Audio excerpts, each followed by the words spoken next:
Assalamualaikum warahmatullahi wabarakatuh. Halo semuanya, perkenalkan nama saya Anissa Adha, biasa dipanggil Anissa dengan NIM A510210136. Saya dari kelas 3C dengan program studi Pendidikan Guru Sekolah Dasar, Fakultas Keguruan dan Ilmu Pendidikan Universitas Muhammadiyah Surakarta. Salam kenal semuanya.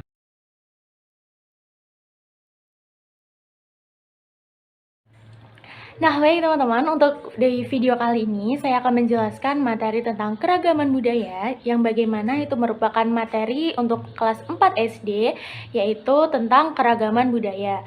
Nah, budaya kali ini yang akan saya lebih bahas atau saya analisis lagi yaitu adalah budaya dari daerah istimewa Yogyakarta, di mana kita tentunya tidak akan asing kan dengan daerah istimewa Yogyakarta gitu, atau yang biasanya kita lebih akrab panggilnya dengan nama Jogja.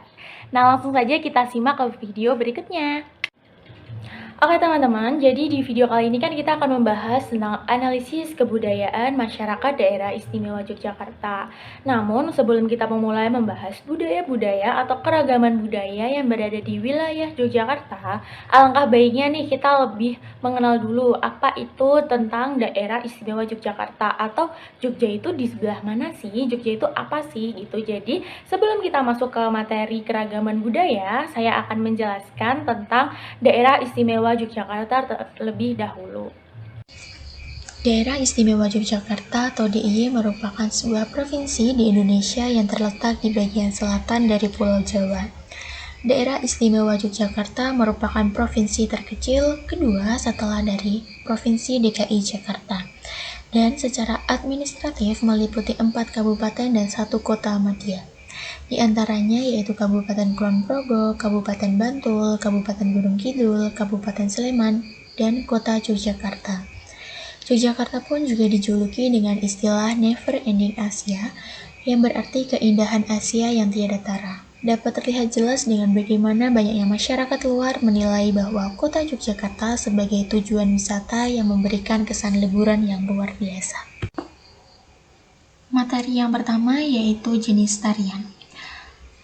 Tarian yang pertama yaitu tari serimpi. Tari serimpi adalah tari klasik yang hanya ditampilkan di wilayah keraton karena dianggap sebagai seni sekaligus pusaka keraton yang luhur. Tarian ini ditampilkan oleh 4 orang penari sebagai simbol 4 arah mata angin dan 4 unsur dunia, yaitu api, udara, air, dan juga tanah. Serimpi ditampilkan dengan gerakan yang lemah gemulai dan diiringi alunan gamelan. Tarian ini disuguhkan adalah tentang pertentangan antara nafsu dan akal sehat serta benar dan juga salah. Tarian serimpi ditampilkan untuk menyambut tamu agung. Menurut sejarah, tarian serimpi sudah ada sejak masa kejayaan Kerajaan Mataram pada pemerintahan Sultan Agung. Tarian ini merupakan tarian yang sangat sakral dan mistis. Karenanya, bersifat sakral ini, maka penari yang memainkan tarian ini harus sudah terpilih dari keluarga kerajaan, dan setiap gerakan dari tarian tersebut mengandung makna dan juga arti khusus.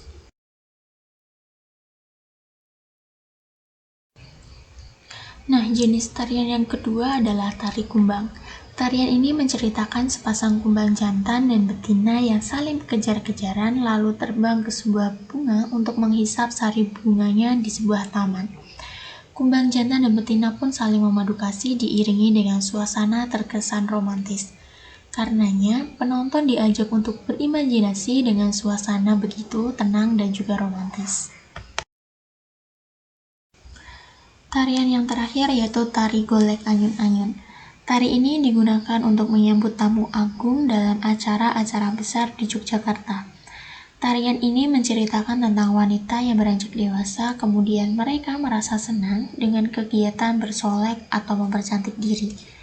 Gerakan tarian ini terlihat seakan-akan penari melakukan gerakan menyulam kain yang dipadukan dengan gerakan lainnya. Materi yang kedua yaitu alat musik tradisional Yogyakarta. Diawali dengan rebab. Rebab merupakan alat musik yang dimainkan dengan cara digesek. Fungsi alat ini untuk mengawali suatu gending, baik berdiri sendiri maupun berangkai. Yang kedua ada seruling. Seruling merupakan alat musik yang dimainkan dengan cara ditiup.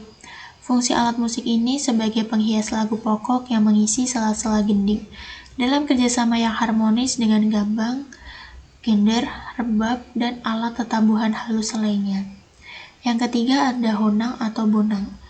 Alat musik ini dimainkan dengan cara dipukul. Fungsi alat musik ini sebagai penunjuk arah suatu gending. Terdapat 3 macam jenis honang dalam gamelan, yaitu honang ageng, honang barung, dan honang penerus. Materi yang ketiga yaitu tentang rumah adat daerah istimewa Yogyakarta. Rumah adat daerah istimewa Yogyakarta bernama Joglo. Rumah adat tradisional Jawa ini memiliki nilai estetika tersendiri yang merupakan manifestasi dari cara orang Jawa hidup dalam menanggapi lingkungannya. Joglo sebagai bangunan merupakan representasi simbolis dan realistis yang nilainya telah melebihi bentuk dan struktur bangunan. Joglo dalam bahasa Jawa artinya menjalin komunikasi dengan Allah secara vertikal maupun horizontal, dengan alam lain maupun dengan lingkungan.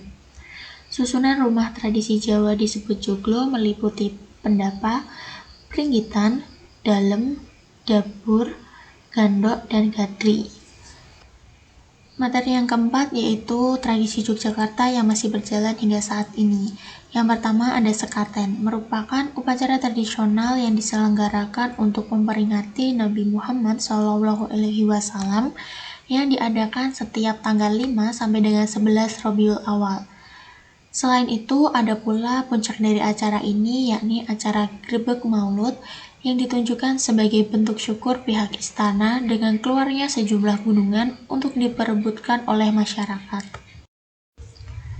Yang kedua yaitu labuhan. Labuhan adalah salah satu upacara adat yang dilakukan oleh raja-raja di Keraton Yogyakarta. Upacara adat ini bertujuan untuk memohonkan keselamatan dari Kanjeng Sri Sultan, Keraton Yogyakarta, dan rakyat Yogyakarta. Upacara tersebut syarat akan makna magis yang biasanya dihubungkan dengan legenda-legenda tertentu. Sebagai contoh adalah upacara Labuhan Parangkusumo yang identik dengan legenda Ratu Pantai Selatan dan Panembatan Senopati. Upacara adat Labuhan diadakan dalam 4 waktu. Yang pertama yaitu 1 hari setelah Jumenengan atau penobatan seorang raja. Yang kedua, 1 hari setelah tinggalan Jumenengan, yaitu peringatan 1 tahun penobatan raja, yang biasanya disebut dengan Labuhan Alit. Yang ketiga, dilakukan 8 tahun sekali, yang disebut dengan Labuhan Ageng. Yang keempat, dilakukan dalam kondisi tertentu, contohnya adalah ketika putra atau putri dari raja akan menikah. Sedangkan lokasi yang dijadikan tempat untuk diselenggarakan upacara tersebut adalah yang pertama, Pantai Parangkusumo, yang kedua Gunung Merapi, yang ketiga Gunung Lawu, dan yang terakhir yaitu di Dlepih Kahyangan. Yang ketiga, saparan. Upacara bekakar disebut juga dengan saparan. Disebut saparan sebab pelaksanaan upacara tadi harus jatuh dan berkaitan dengan bulan Safar. Upacara ini diadakan atas perintah dari Mangkubumi. Mengenai kata saparan berasal dari kata sapar dan berakhiran an. Kata sapar identik dengan ucapan Arab syafar yang berarti bulan Arab yang kedua. Jadi, saparan ialah upacara selamatan yang diadakan setiap bulan Safar. Penyelenggaraan upacara saparan gamping bertujuan untuk menghormati arwah atau roh halus dari Kiai dan Nyai Wirosuto sekeluarga. Waktu penyelenggaraan upacara saparan gamping telah ditetapkan ialah setiap hari Jumat dalam bulan Safar antara tanggal 10 pada pukul 14.00 kirap temanten bekakak. Penyembelihan bekakak dilakukan pada pukul 16.00. Materi yang kelima yaitu tentang baju adat daerah istimewa Yogyakarta. Yang pertama ada kebaya bludruk, merupakan salah satu busana ikonis dari Yogyakarta, yang dimana kebaya ini berbeda dari kebaya lainnya karena memakai kain bludru dan cenderung berwarna hitam. Kebaya ini juga menggunakan kain jarik khas Yogyakarta. Nah, Kebaya bludru juga biasanya dipasangkan dengan aksesoris-aksesoris yang cocok dengan kebayanya, seperti konde untuk tatanan rambut, sanggul merah, hijau, dan kuning yang melambangkan Trimurti, sisir berbentuk gunung yang melambangkan keagungan Tuhan, kalung 3 susun yang melambangkan tingkat kehidupan manusia, lahir, menikah, dan kematian, dan yang terakhir gelang tanpa ujung pangkal yang melambangkan keabadian. Yang kedua ada surjan. Surjan biasanya dipakai oleh kaum lelaki. Busana adat khas Yogyakarta ini biasanya digunakan saat upacara adat Yogyakarta seperti grebek. Surjan biasanya digunakan oleh bangsawan dan juga pejabat. Surjan yang biasanya dipakai oleh bangsawan dan pejabat ditemukan dengan warna yang lumayan gelap seperti coklat dan hitam yang dipadukan dengan kain jarik dan juga belangkon. Yang berikutnya adalah kencongan. Kencongan merupakan busana adat untuk anak laki-laki di daerah Yogyakarta. Kencongan seperti surjan tetapi untuk anak lelaki dan warnanya lebih cerah daripada surjan. Biasanya dipadukan dengan selendang dan juga ikat pinggang ataupun sabuk. Yang berikutnya yaitu belangkon. Belangkon adalah penutup kepala yang biasanya dikenal untuk dipakai di upacara adat Jawa, khususnya daerah Solo dan juga Yogyakarta. Di Solo dan Yogyakarta, belangkon pun memiliki gaya dan ciri khas yang sesuai dengan daerahnya. Di Yogyakarta, belangkon memiliki banyak motif. Yang pertama, motif modang, motif kumindir, motif blumbangan, motif celeng kewengan, motif sido asih, motif jumputan, motif wirasat, dan motif teruntum, di mana setiap motif ini memiliki arti dan makna tersendiri. Untuk selanjutnya yaitu sabuk wala pandintenan, di mana ini digunakan untuk anak perempuan yang busana adat ini seperti kebaya lainnya, tetapi untuk anak perempuan di daerah Yogyakarta dan berupa kebaya katun yang dipasangkan dengan batik bermotif parang atau bulatan. Seperti kebaya bludru, ini juga menggunakan aksesoris-aksesoris untuk melengkapi penampilannya. Aksesoris yang biasa dipakai yaitu sanggul rambut, selendang, ikat pinggang atau sabuk yang memiliki bentuk kupu-kupu, kemudian galung emas yang lengkap dengan liontin, dan gelang emas yang memiliki bentuk seperti ular. Kemudian yang keenam ada ageng. Ageng adalah sebuah busana yang biasanya dipakai oleh pejabat keraton, dengan ciri khas yang terdiri dari jas kalen yang berwarna hitam dan juga disertai motif keemasan yang memiliki motif keris dan juga batik. Biasanya busana ini dilengkapi dengan topi yang memanjang ke atas setinggi 8 cm dan memiliki motif berwarna keemasan. Untuk melengkapi penampilannya, sepatu yang berwarna emas juga dipakai untuk busana ageng tersebut. Yang berikutnya yaitu kain jarik.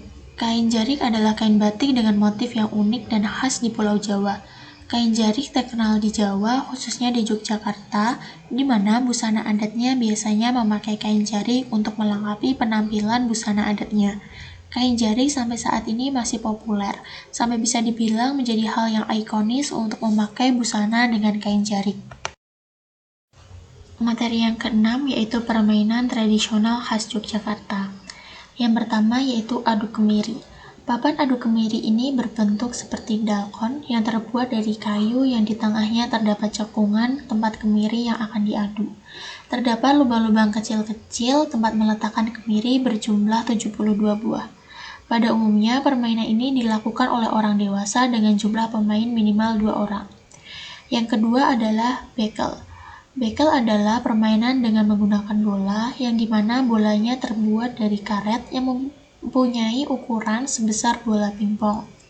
Kemudian yang ketiga ada egrang. Egrang yang terbuat dari bambu dengan ukuran panjang sekitar 1,5 sampai dengan 3 meter, kemudian dipangkal bawah setinggi 30 sampai 150 cm ditempatkan pancadan atau tempat kaki berpijak sepanjang kira-kira 30 cm. Arena bermain permainan ini memerlukan keterampilan terutama keseimbangan badan yang prima. Yang ketujuh yaitu senjata tradisional daerah istimewa Yogyakarta. Yang pertama ada tombak. Tombak biasanya digunakan sebagai alat tusuk dalam peperangan ataupun juga dapat digunakan sebagai lempar lembing. Tombak dikenal dengan istilah ladean karena mempunyai tangkai yang panjang dapat dilontarkan ke depan, dan ketika tidak digunakan maka ditutup menggunakan sarung tombak. Yang kedua adalah patrem. Senjata ini mirip dengan keris, namun dari segi bentuk lebih kecil jika dibandingkan dengan keris. Prinsip kerja patrem berbeda dengan keris. Jika keris biasanya dikenakan di belakang, sedangkan patrem dikenakan di muka. Yang ketiga yaitu keris. Ketika peperangan, keris digunakan saat berhadapan dengan lawan, di mana senjata keris ini termasuk ke dalam jenis senjata tikam yang memiliki bentuk runcing dan melengkung dengan sisi yang tajam di kanan dan kirinya. Yang keempat adalah canggah. Cara kerja canggah hampir mirip dengan tombak, namun biasanya diarahkan ke arah leher lawan sehingga berfungsi sebagai penjepit leher lawan. Materi yang kedelapan yaitu tentang lagu tradisional daerah istimewa Yogyakarta. Yang pertama yaitu Suwe Ora Jamu. Lagu ini sangat populer bagi masyarakat Jogja dan sekitarnya. Lagu ini termasuk kategori lagu dolanan anak-anak, di mana ada makna dari lagu Suwe Ora Jamu yaitu kegembiraan karena sahabat lama sudah tidak bertemu dan kekecewaan karena sahabat yang menjadi sombong karena kaya dan juga pintar. Yang kedua, Walang Kekek. Lagu ini banyak dipopulerkan oleh Waljinah. Lagu ini menceritakan tentang perasaan para wanita penyanyi yang sering dicap sebagai perempuan penghibur. Lewat lagu ini mengubah pandangan tentang pekerjaan sebagai penyanyi wanita agar mereka tidak dipandang rendah. Kemudian yang ketiga yaitu Getuk. Lagu ini biasanya dipertunjukkan di pergelaran kesenian daerah. Getuk merupakan salah satu makanan khas Jogja yang terbuat dari ketela yang dihaluskan. Nah, teman-teman, bagaimana tentang pemaparan video tadi? Semoga kalian semua dapat memahaminya dengan baik. Saya akhiri, apabila ada tutur kata yang salah, saya mohon maaf. Wassalamualaikum warahmatullahi wabarakatuh. Bye-bye.